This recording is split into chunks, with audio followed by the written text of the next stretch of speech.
Good evening, કેમ છો બધા? હું જોબ પરથી રિટર્ન થઈ ગઈ છું અને આવતા આવતા મેં માર્કેટમાંથી થોડું શાક લઈ લીધું. હું જોબ પરથી આવી ગઈ છું, સાંજના 8 વાગી ગયા છે અને જમવામાં બનાવવાની છે થેપલા, ચા અને અથાણું. હવે જોઈ લઈએ છોકરાઓ બહાર શું કરી રહ્યા છે. અને છોકરાઓ અહીંયા ભણી રહ્યા છે. આ છે અમારી ક્રિશા અને આ છે અમારી ઋત્વી. બંને પોતપોતાનું ભણવાનું ચાલુ છે. ક્રિશાની સંસ્કૃતની એક્ઝામ છે અને ઋત્વીની નોટ્સ કમ્પ્લીટ કરી રહી છે. અહીંયા થેપલા બનવાનું ચાલુ થઈ ગયું છે. એક બાજુ થેપલા વણાય છે, એક બાજુ થેપલા ચોળવાય છે અને અહીંયા ચા રેડી છે. મેડમ આવી ગયા છે. આખા દિવસની એની જે એના ક્લાસીસમાં, સ્કૂલમાં, ફ્રેન્ડ સાથે જે પણ થયું હોય ને એનો આ ટાઈમ છે. હું રસોડામાં હોઉં ત્યારે એ આવી જ જાય મારી સાથે બધી વાતોનું ડિસ્કશન કરવા. આમ કર્યું, તેમ કર્યું, bug bug bug non stop bug bug કરે રાખશે.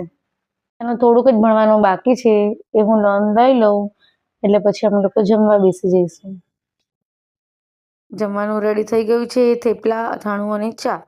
ચલો બધા જમવા. આજે ઘણા દિવસ પછી કંઈ બનાવવાની ઈચ્છા થઈ તો મેં શ્રીનાથજીનું ડ્રોઈંગ બનાવવાનું સ્ટાર્ટ કર્યું છે. ધીમે ધીમે 2-4 દિવસમાં હું આ ડ્રોઈંગ કમ્પ્લીટ કરવાની કોશિશ કરીશ અને પછી તમને બતાવીશ કે મેં કેવું બનાવ્યું. શ્રીનાથજીના ડ્રોઈંગ સાથે આજનો દિવસ પૂરો કરીએ છીએ અને હવે મળીશું કાલે. Till then good night, bye bye, જય શ્રી કૃષ્ણ.